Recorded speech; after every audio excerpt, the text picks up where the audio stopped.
오늘 은혜 받으실 말씀은 마태복음 23장입니다. 마태복음 23장 오늘 본문이 1절부터 36절까지인데요. 이제 오늘은 마태복음 23장을 볼 차례인데요. 지금까지 이제 우리가 살펴본 내용들을 잠깐 보면요. 지금까지 이제 예수님께서 유대 종교 지도자들과 논쟁을 계속 벌여오셨잖아요. 그 논쟁 가운데서 그들의 입을 탁 막아버리셨죠. 그리고 오늘 본문에는 예수님께서 이제 십자가를 지시고 돌아가시기 전에 마지막으로 유대인들을 향해서 특별히 이 바리새파 사람들과 율법 학자들을 대상으로 해서 너희들은 화가 있다 이렇게 말씀해요. 화가 있다. 화 있을진저. 그러면서 7번의 화를 선포하는 장면이 오늘 본문에 기록되어져 있습니다. 자, 여기 화가 있다 할 때 여기 화라고 하는 히브리 단어는요. 히브리 말로 유감, 슬픔, 원망, 비난 이런 뜻들이 전부 다 내포되어 있는 감탄사입니다. 감탄사. 그러니까 예수님께서 종교 지도자들 향해서 화 있을진저 이 말씀은요.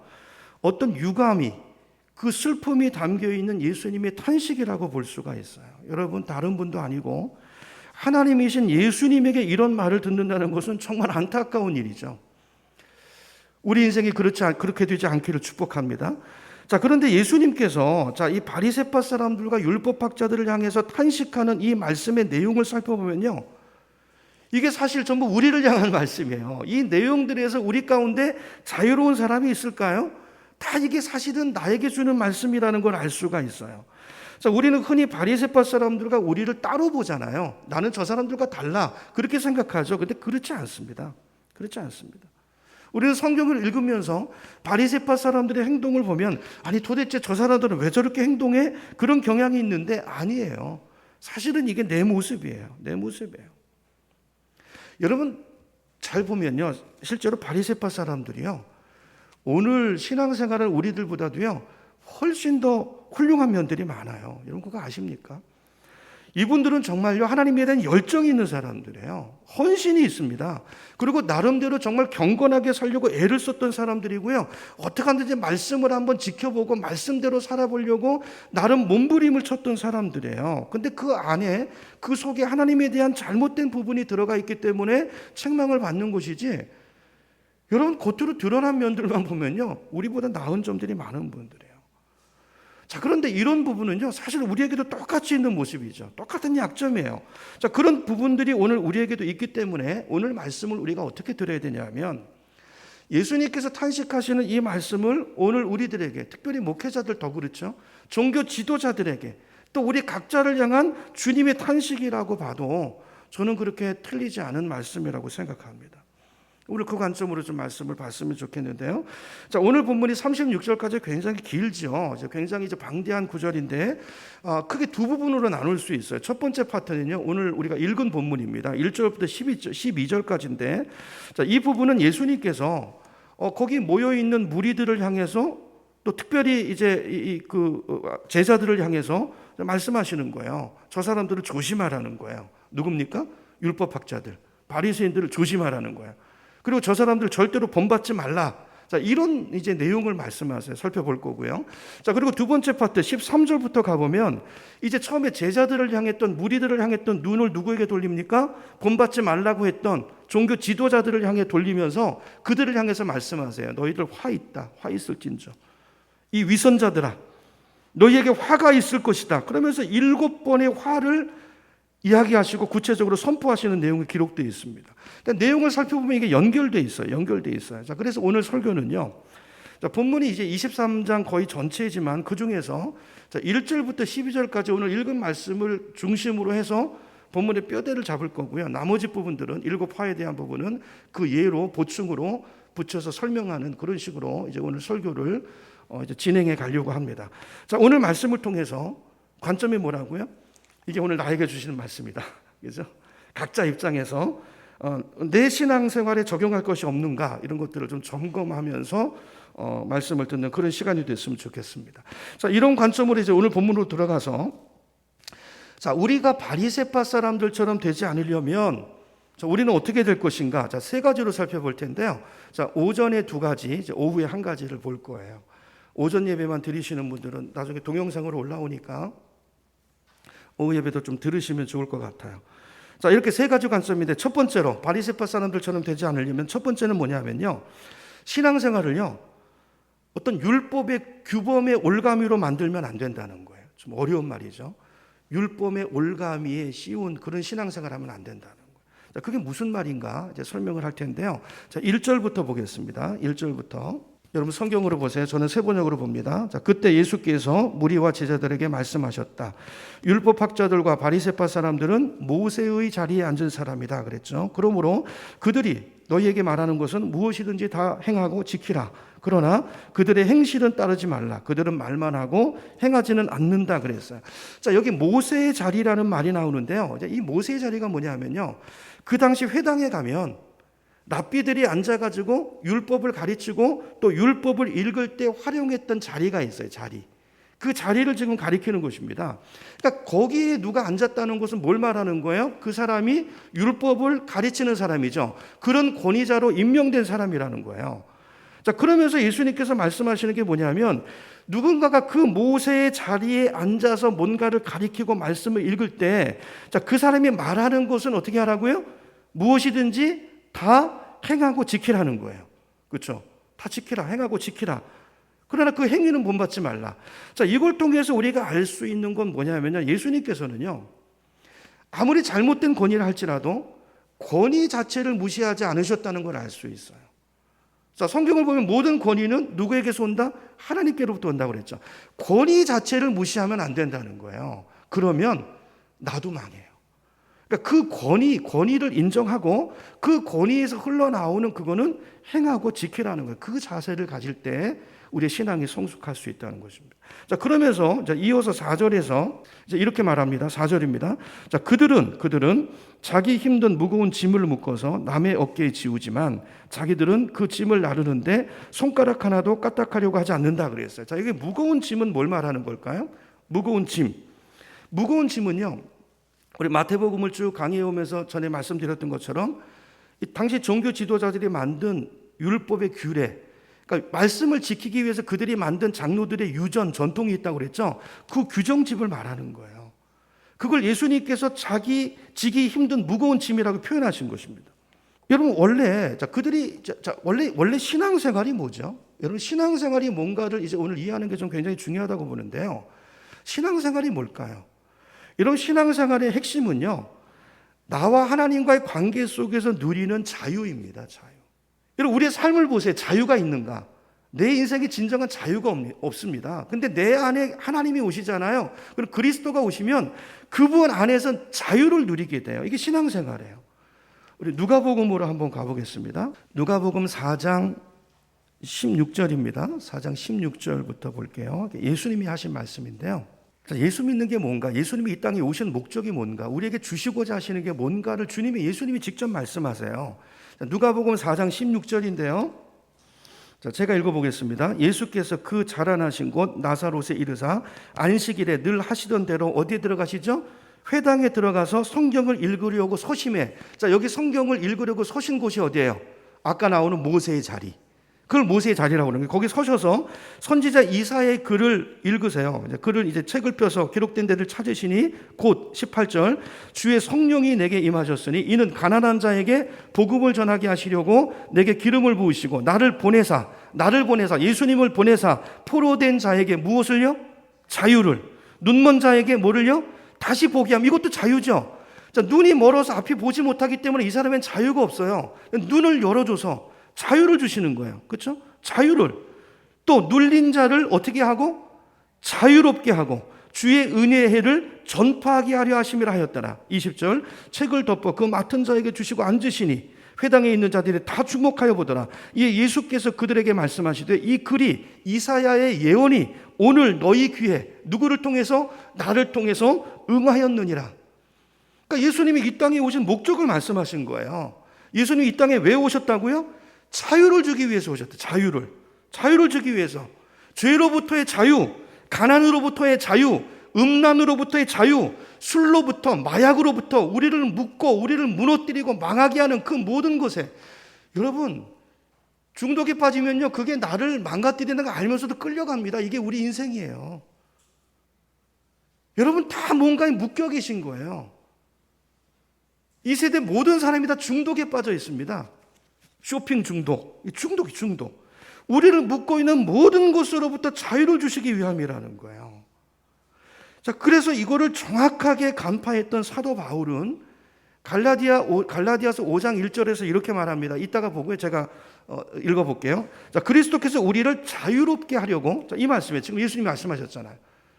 우리를 자유롭게 하려고 이 땅에 오셔서 우리에게 자유를 주셨으니, 여러분 자유를 주신 줄로 믿으시기 바랍니다. 그러므로 굳건하게 서서 다시는 종의 멍에를 매지 말라 그랬어요. 종의 멍에를 매지 말라. 그런데 바리새인들은 그 당시 종교 지도자들은 어떻게 했어요? 사람들을 묶어요.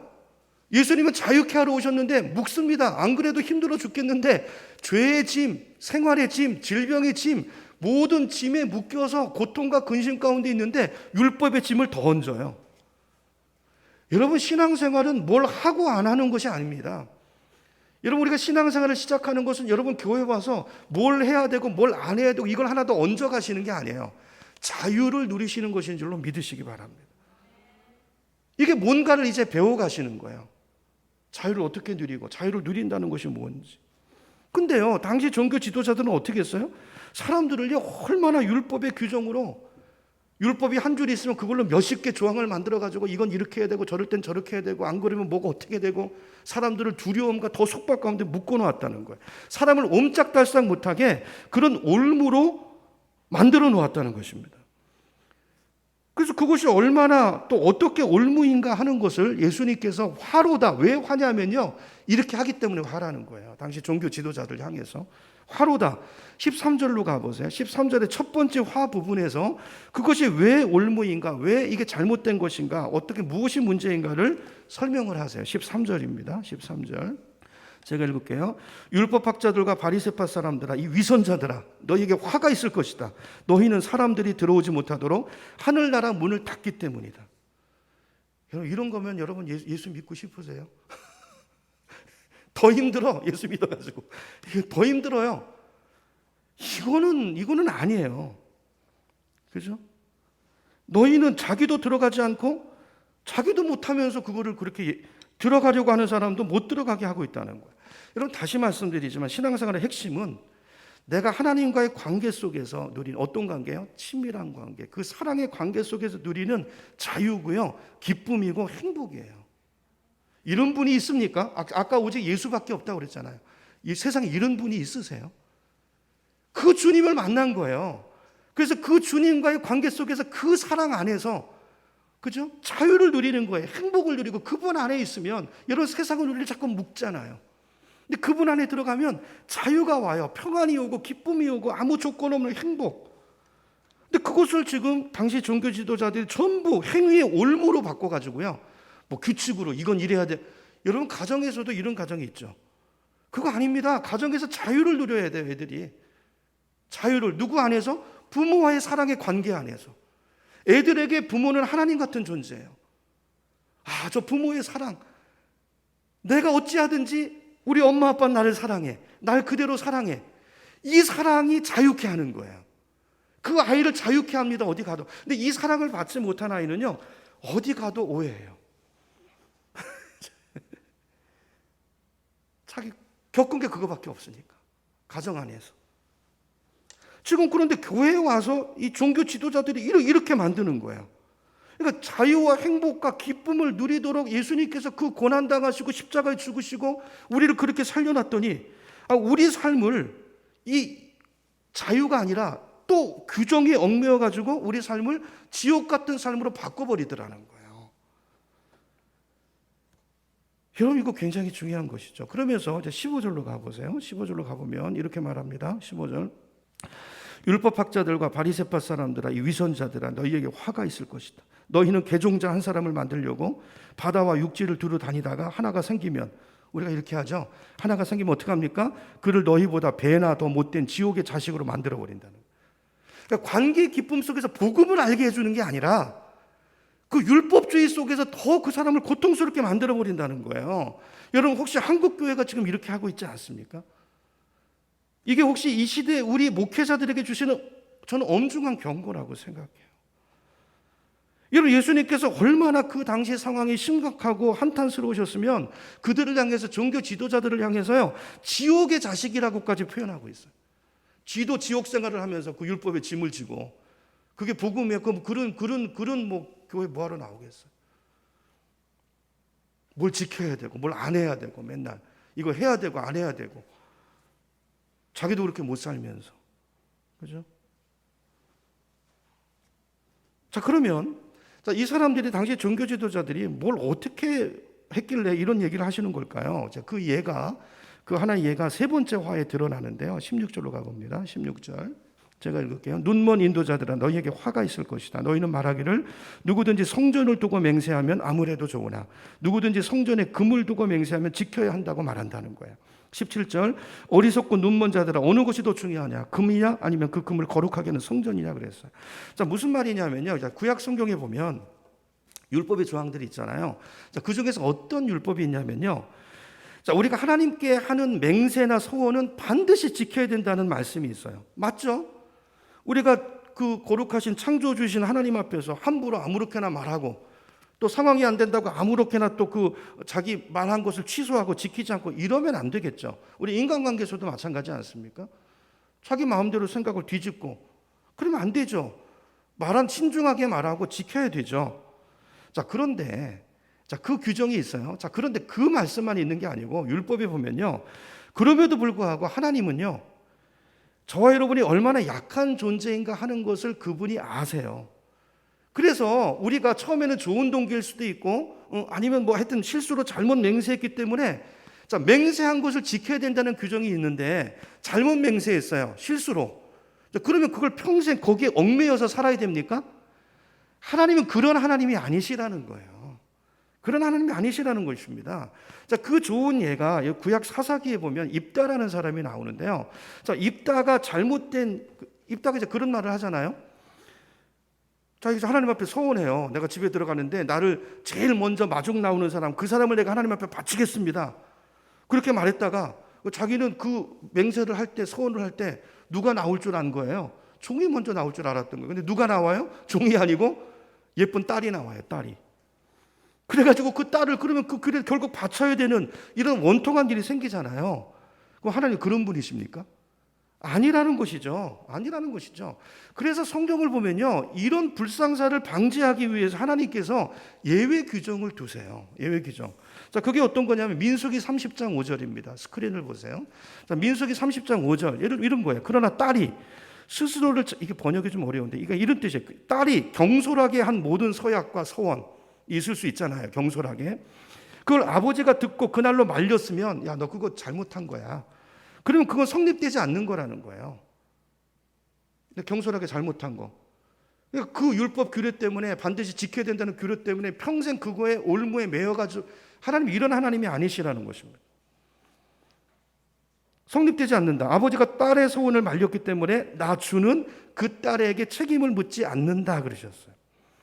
여러분, 이제 한 예를 든 거고요. 여러분, 구약 성경을 읽어보면요, 율법 속에, 하나님 말씀 속에, 여러분, 그래서 성경을 전체로 배우셔야 되는 거예요.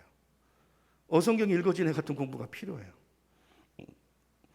자, 구약을 보면 율법 속에 하나님의 공의로움과 또 하나님의 사랑의 성품이 참 기가 막히게 조화를 이루고 있는 것을 보게 됩니다. 자, 중요한 것은 성경을 읽으면서, 자, 이런 구절을 보면서 우리가 하나님의 마음을 알아가는 것입니다. 그분을 알아가는 거예요. 근데 너무 이건 하고 안 하고 여기 매몰되다 보면요, 하나님이 어떤 분이신가를 모르는 거예요. 그리고 그거에 집착해가지고 엉뚱한 일을 하는 일들이 많이 생기는데, 당시 바리새인들이 그랬다는 것입니다. 여러분, 마음을 아는 게 중요해요. 하나님의 마음을 아는 것이 중요해요. 자, 성경을 통해서 하나님의 마음이 이런 분이시구나. 그러니까 율법은 너가 서약한 것은 반드시 지켜라. 그 말씀의 의도는 뭐겠어요? 함부로 말하지 말고 조심하라는 뜻이죠. 그 교훈을 얻으면 되는 거예요. 내가 조심해야 되겠다. 함부로 아무렇게나 말하면 안 되겠다. 자, 그런데 또 한편으로 하나님은, 자, 우리가 실수했을 때 어떻게 하시는 분이라고요? 너그럽게 받아주시는 분이라는 거예요. 그걸 동시에 이해하고, 실수했으면 자, 조심해야 되는데 우리 사람이 완벽하지 않잖아요. 실수하셨습니까? 괜찮아요. 다시 회개하고 다시 잘하시면 돼요. 다시 시작하시면 돼요. 주님이 원하시는 건 뭐냐면 내가 실수했다고 어떤 하나 말씀 붙잡고 거기서 그것 때문에 올무에 매여서 종살이하는 신앙생활 하지 말고, 그건 주님이 원하시는 바도 아니고 하나님 기뻐하시는 모습도 아니에요. 그게 아니고 주님이 마음을 알고 자유를 누리라는 거예요. 주님이 우리에게 주시길 원하는 건 자유입니다. 자유. 우리를 자유케 하기 위해서 율법도 주신 거예요. 그걸 통해서 내가 성장해야 자유를 누릴 수 있는 사람이 되잖아요. 그래서 그 기준을 주셨지만 동시에 실수했어도 괜찮아. 내가 너의 아버지야. 내가 너를 이끌어 줄게. 이 주님의 사랑 안에서 자유를 누리는 자가 되라는 것입니다. 그래서 여러분, 우리의 신앙생활은 여러분 우리를 향한 언제 시작되냐면 이 하나님을 알 때예요. 이 하나님을 어디서 알 수 있습니까? 이 공의로우시고 사랑이신 하나님 어디서 만나죠? 그걸 만날 수 있는 곳이 십자가예요. 십자가. 십자가. 여러분, 그 십자가의 사랑을, 그 하나님의 그 공적인 하나님의 그 어미로우심과 그러나 나를 사랑하시는 그 놀라운 사랑, 그 사랑을 내가 깨닫게 되고 그 사랑을 누리게 되면서 우리의 신앙생활은 시작이 되는 것입니다. 정말 여러분 보세요. 이 율법 앞에 서보면 내가 얼마나 못된 사람인가를 알잖아요. 아무도 나를 사랑해 줄 것 같지 않은 나 같은 사람을, 이렇게 실수 많고 죄인 되고 내 마음에 생각하는 모든 동기가 악한 것밖에 없는 그런 나 같은 인간을 하나님께서 날 위해 죽으실 만큼 나를 사랑하셨다. 당신의 외아들을 나에게 주시고 십자가에 매달고 그리고 나를 얻을 만큼, 그 정도로 예수님만큼 그렇게 나를 사랑하셨다. 이게 깨달아지고 십자가 위에서 그 사랑이 믿어지기 시작하면 그때부터 우리 인생이 달라지는 것입니다. 지난주에도 말씀드렸지만 모든 사람들이 다 갈등하고 아파하고 상처받고 오해하고 이런 것들은 전부 사랑받지 못했기 때문에요. 이 사랑은 세상 어디에서도 찾을 수 없습니다. 오직 예수뿐이, 예수. 그분의 사랑을 만날 때, 그 사랑을 깨닫고 그 사랑 앞에 엎드려지면 그 사랑을 알고 이제 그 사랑 안에 거하고, 믿음은 거하는 거라고 그랬죠. 새벽 예배 때 한 건가요? 잘 모르겠는데, 믿음은요 예수님 안에 거하는 거예요. 그 사랑이 내 안에 거하는 거예요.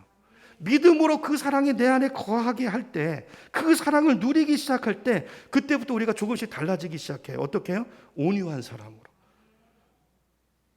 관대한 사람으로 바뀐다는 거예요. 그 사랑이 나를 바꾸어가는 것입니다. 그 사랑이 내 안에 있는 모든 두려움을 쫓아내는 것입니다. 여러분, 사람은 다 두려워요. 사랑받지 못하게 다 두려워요. 거절받을까 봐 두려워요. 부모한테 거절받았던 아이들, 특별히 저 사람이 날 거절받을까 봐 두려워요. 두려워요. 근데 나를 향한 사랑이 누려지면 이 세상을 향해서, 용서할 수 없는 내 주변 사람을 향해서, 또 무너져 있는 내 인생을 향해서, 내 삶에 다가와 있는 그 고난을 향해서 우리가 여유로운 사람이 돼요. 여유로운 사람, 그거 아무것도 아니에요. 왜냐하면 그 사람의 미움, 나를 억울하게 하는 그것보다 내가 누리는 주님의 사랑이 더 크니까. 나에게 와 있는 그 고난, 그거 별거 아니에요. 세상을 만드신 하나님이 나에게 주시는 그 사랑이 내 안에 거하기 때문에 그게 주는 힘이 더 능력이 크니까 두렵지 않은 것입니다. 근데 바리새인들은요, 이 자유를 다 이걸 규정으로 만들어 놓으면요, 관계 속에서, 하나님과 관계 속에서 누리던 자유가 전부 사라져 버려요. 여러분의 신앙생활 어떠세요? 지금 어떻게 하고 계십니까? 자유를 누리고 계십니까? 주님의 관계 안에서 주님의 사랑을 누리고 계십니까? 이걸 못 누리고 규정만 남잖아요. 율법 뭘 해라 하지 말라 이것만 남죠. 그러면 그 다음부터는요, 하나님이 두려운 분이에요. 별로 좋은 분 아닙니다. 여러분, 그러므로 우리가 신앙생활하면서 조심해야 되는 게 뭐냐면, 절대로 기독교 신앙을요 행위 종교로 바꾸시면 안 돼요. 뭘로 바꾸면 안 된다고요? 행위 종교로 바꾸시면 안 돼요. 기독교는 뭘 하고 안 하고가 아니에요. 가정에서도 아이를 키우실 때, 아직 결혼 안 하신 분들이 있나, 그거 가르치시면 안 돼요. 사랑을 느껴야 돼요. 애들이 사랑하면요, 하나님 그렇게 만드셨어요. 사랑하면 행동하게 돼 있어요. 근데요, 두려움 속에 자란 아이들은요, 뭘 해야 될지 몰라요. 기계적입니다, 그냥. 근데요, 터진 운동이니까, 사랑이 차야 되는데 이 터진 운동이니까 바싹바싹 말라가요. 뭘 하면서도. 뭘 하면서도 인정을 받지 않고 그거를 이 사랑을 확인해내지 않으면 그걸 감당하지 못해요. 번아웃 돼버려요. 이해되시죠? 여러분 제 인생도 예수 만나기 전에, 예수 사랑을 만나기 전에는요, 이걸 반복하는 인생이었어요. 누구에게 복음을 들고 왔는데 제가 처음 갔던 교회가 굉장히 좀 이렇게 전적으로 표현하는 건 아니지만 이런 성향이 많은 율법주의적인, 처음에 교회 갔더니 더 힘들어요. 제가 이제 제 고백인데요. 청년 때 그래가지고 이제 교회 갔어요. 혼자 예수를 믿을 때는 막 자유를 누렸는데 교회 가보니까 맨날 이거 해라 하지 말라고 그러고 우리 전수사님이 와가지고 맨날 뭐라고 하고 주일학교 교사하는데 칭찬은 없고 맨날 뭐라고 하고 지적하고, 그때 제가 주님을, 이 사랑을 못 만났거든요. 너무 힘들어요. 그래서요, 교회 다니고 나서요, 주량이 더 늘었어요. 이 주량은 예수님 주님이 아니고 어떤 주님인지 아시죠? 더 늘었어요. 더 힘들어서, 또 고달파서 인생이. 그러다가 주님을 만나고 주님의 사랑이 깨달아지고 사람을 바라보지 않게 됐습니다. 사람 의식하지 않게 됐어요. 왜요? 그분이 내 안에 너무 분명하게 계시니까. 뭐 다른 인정을 받을 필요 없죠. 삭개오가 그랬어요. 그러니까 이 사랑이 없으니까 모든 사람은 이 결핍 속에 삽니다. 그러니까 돈을 모으는 거예요. 왜냐면 돈이 있으면 알아주니까. 가짜로도 와서 해주니까. 근데 또 그것도 아니라는 것도 알게 되죠. 또 돈이 없어지면 사람이 달라지잖아요. 여러분, 다시 한번 오늘 우리 가운데서, 우리 교회는 이제 예수 믿기 막 시작한 얼마 안 되는 분들이 많이 계시는데, 자, 신앙생활이 뭔가를 잘 정리하시고 출발을 잘 하시면 좋겠어요. 출발을. 자, 신앙생활을 어떤 마음으로 시작해야 될까요? 자, 예수님을 처음 영접하신 분들은요, 신앙생활은 내 인생을 주님께 맡기는 것입니다. 아까 찬양한 것처럼 그냥 가볍게 맡기세요. 그것도 뭐 심각하게 맡기지 마시고 가볍게 맡기시는 거예요. 그러니까 인생을 맡긴다는 게 뭘까요? 그러면 예를 들면 이런 거예요. 내가 예수님을 영접한다는 건 뭐냐면, 영접한다는 거잖아요. 내 마음에 그분을 모시는 거예요. 그러면 그분이 내 안에 오시거든요. 그리고 그 사랑을 조금씩 알게 하세요. 그리고 삶의 주도권을 조금씩 당신이 가져가려고 하세요. 너 네 마음대로 사지 말고, 그렇게 해서 네 인생이 잘 안 되지, 그러니까 한번 내 뜻대로 한번 살아볼래? 내가 널 사랑한다. 사랑을 주시죠. 우리한테 사랑을 주시죠. 그리고 이끌어 가기를 원하세요. 자, 그런데 주님은 절대 억지로 팔을 비틀어서 끌고 가지 않습니다. 사랑은 자발적인 거예요. 그래서 여러분, 이 율법적인 신앙생활이 나쁜 게 여기 있어요. 자발적이 아니고 자꾸 강압적으로 뭘 하게 하거든요. 그러면 그럴수록 더 사랑을 누릴 기회가 없어지는 거예요. 그래서 가정에서도 그렇게 하시면 안 되고, 저도 교회에서 그렇게 하기를 원하지 않아요. 그렇죠? 그러니까 예수님 우리 안에서 하시는 방법이 그거예요. 사랑을 계속 주세요. 주님 앞에 있기만 하면 하나님 경험하게 하세요. 아, 하나님의 사랑이시구나. 그러면서 조금씩 내 안에 있는 두려움 속에서 조금씩 무게중심을 주님께 옮기기 시작해요. 아, 하나님을 신뢰할 만한 분이구나. 저분은 사랑이시구나. 그러면서 나를 맡기기 시작해요. 그러니까 신앙생활은 이렇게 시작해서, 가볍게 시작해서 점점 그분을 알아가면서 내 삶을 주님이 마음껏 이끌어 가시도록 나를 전폭적으로 드리는 거예요. 이게 신앙생활이에요. 그래서 율법이 아니라, 목사가 하라고 해서 하는 게 아니라, 내 안에 하나님이 와 계세요. 그분이 뭔가를 하라 이런 마음을 주시면 해보세요. 하고, 그분이 야, 너 이제 교회 나온 지 3년 됐는데 너 이건 좀 안 해야 되지 않겠니? 이렇게 말씀하시는 주님의 음성이 들리면 그거 하지 마세요. 자, 이렇게 따라가다 보면 그 안에서 주시는 놀라운 자유가 있어요. 따라가 보면 거기 은혜가 있어요. 거기 체험이 있어요. 자, 그러면서 그 다음에 하나님이 이제 내 마음에 어떤 소원을 주시기 시작하세요. 하나님이 이런 분이시라는 거예요. 근데 자꾸 이걸 경험하지 않아 이걸 해라 안 해라, 그럼 이 자리로 나올 수 있는 길을 막아버리는 거예요. 그래서 예수님이 그 말씀하시는 거예요. 산을 넘고 바다 건너서 교인 하나 붙들어다 놓고 자기보다 더 지옥 자식을 만들어요. 이 하나님을, 복음을 가리키지 않고 은혜를 체험하기 이전에 이렇게 해가지고 더 지옥, 마음을 더 지옥같이 만들어. 제가 그랬다니까요. 그러니까 이런 식으로 주님이 주시는 소원만큼 따라가시면 돼요. 자기를 볶지 마시기 바랍니다. 자기를 볶지 마세요. 볶지 마시고. 근데 많은 분들을 보면요, 자기가 스스로를 볶기 시작합니다. 내가 집사니까. 오늘 바리새인들이 그러죠. 사람들이 시선을 의식해요. 내가 집사니까 이렇게 해야 되는데 여기 자발성은 하나도 없어요. 내가 저렇게 해야 되는데. 그러니까 하나님이 주시는 소원을 따라가는 것이 아니라 주님과의 인격적인 관계에서 자유를 누리면서 자발적인 순종과 사랑의 동기로 인생을 사는 것이 아니라 자꾸 기준으로 그게 안 느껴지고 자꾸 나 뭔가를 하기 시작하면 나도 모르는 사이에 우리 신앙이 형식주의로 율법주의, 행위 종교로 바뀌어 버리는 것입니다. 이걸 율법주의라고 말하는 거예요. 거듭 말씀드리지만 신앙생활은 이런 것이 아닙니다. 하나님과 교제 속에서 그분이 이끄시는 대로 따라가는 것입니다. 부부관계 속에서도 이런 부부생활 어떻게 하시나요? 결혼하기 전에는 나 혼자 내 마음대로 살죠. 결혼하면 어떻게 살죠? 이제 상의하면서 사는 거예요. 생각이 달라요. 하나님과 내 안에 와 계신 하나님과 그런 삶을 동거를 시작하시는 거예요. 그리고 그분의 영향을 받으면서. 근데 그분이 놀라운 분이세요. 그분의 멍에 안에 들어가서 그분을 배우기 시작하면 알면 알수록 우리는 그분을 살아가지 않을 수 없어요. 그분에게 마음 놓고 내 모든 것을 맡기고 싶은 이 자발적인 헌신이 나와요. 그죠? 이렇게 주님을 닮아가는 것이 신앙생활인 줄로 믿으시기 바랍니다. 그래서 사도 바울은 갈라디아서 2장 20절에서 이렇게 말해요. 자, 스크린 보세요. 갈라디아서 2장 20절. 나는, 여기 여러분 이 나는 자리에 여러분 이름이 들어가셔야 돼요. 나는 그리스도와 함께 십자가에 못 박혔습니다. 십자가는 뭐죠? 나는 죽었다는 뜻이죠. 이제 살고 있는 것은 내가 아닙니다. 누가 사세요? 그리스도께서 내 안에서 살고 계십니다. 내가 지금 육신 안에서 살고 있는 삶은, 자, 예수 믿고 거듭나셨습니까? 내 안에 예수님을 영접하고 그분이 내 안에 계십니까? 그러면 이제부터 내 삶은, 그 말이죠. 내 삶은 나를 사랑하셔서 나를 위하여 자기 몸을 내어주신 하나님의 아들이신 예수 그리스도를 믿는 믿음 안에서 살아가는 것입니다. 두 번째 믿음은 순종이란 뜻이에요.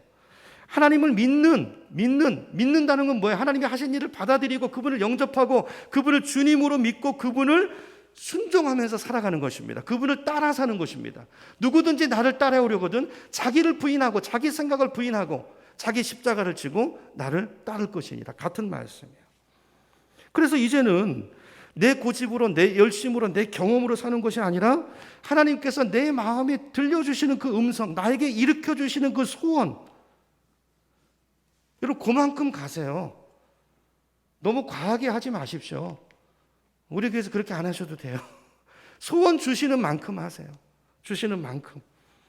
자발적으로 한 걸음 한 걸음 걷는 그런 삶을 걸어가신 여러분 되기를 축복합니다. 자, 그리고 이제 초심자들은 이렇게 하셔야 되고요. 신앙생활 좀 하신 분들 계시죠, 여기. 오래되신 분들은요. 이분들 이거 똑같이 적용되는 거예요. 이 율법의 규정을 내 인생의 올무로 만드시면 안 돼요. 다른 사람한테 그 올무를 씌워주는 신앙생활을 하시면 안 된다는 뜻이죠. 무슨 말이냐면 첫 번째로 내 신앙 스타일을 다른 사람한테 강요하지 마세요. 강요하지, 사람마다 다릅니다. 새벽 기도의 은혜를 누리는 분이 있고 철야 기도의 은혜를 누리는 분이 있어요. 강요하지 마세요. 새벽 기도 안 나오면 뭐 죄 지은 것 같고 철야 안 하면 뭐 신앙 없는 겁니까? 아니에요. 그렇게 하지 마세요. 자, 무슨 말이냐면 각자 신앙의 배경이 다르고 체질이 다르고 다 달라요. 우리가 신앙생활 하다 보면 자기가 경험한 영역들이 있고 자기가 만나는 하나님 그 자리가 있잖아요. 그래서 각자가요, 신앙도요, 신앙생활도 중요하게 생각하는 포인트가 다 다르다고요. 근데 그건 내 신앙이고 내 색깔이에요. 그걸 다른 사람한테 요구하지 말라는 거예요. 그걸 잣대로 해가지고 그게 있으면 뭐가 있는 거고 없으면 아닌 거고 이렇게 하지 말라는 거죠. 그러면 안 된다는 거죠. 이게 바리새주의라는 거예요. 또 마찬가지로 그런 것처럼 반대로 다른 사람이 중요하게 여기는 어떤 신학의 영역이 있을 수 있잖아요. 그거 존중해 주라는 거예요. 내 생각과 다르다고 내 기준을 가지고 그거 아닌데 이러지 말라는 거예요. 그걸 존중해 주고 인정해 주고 그러라는 것입니다. 그러니까 결론적으로 여러분이 중요하다고 생각되는 게 있습니까? 새벽기도 중요하다고 생각되면요, 그렇게 생각하시는 분들 그건 내가 하면 돼요. 내가 하면 돼요. 그렇죠? 그리고 저 사람한테 새벽 기도가 필요하다고 생각되면 강요가 아니라 기도하고 그분을 사랑으로 이끌어주는 게 중요한 것이죠.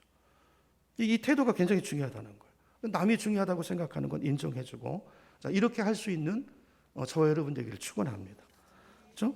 자, 그래서 이제 이게 이제 물론 이제 어떤 진리에 대한 영역이면 이게 명확한 것이라면 이야기해 줘야 되죠. 근데 그렇지 않은 경우는 존중해 줘야 된다는 거죠.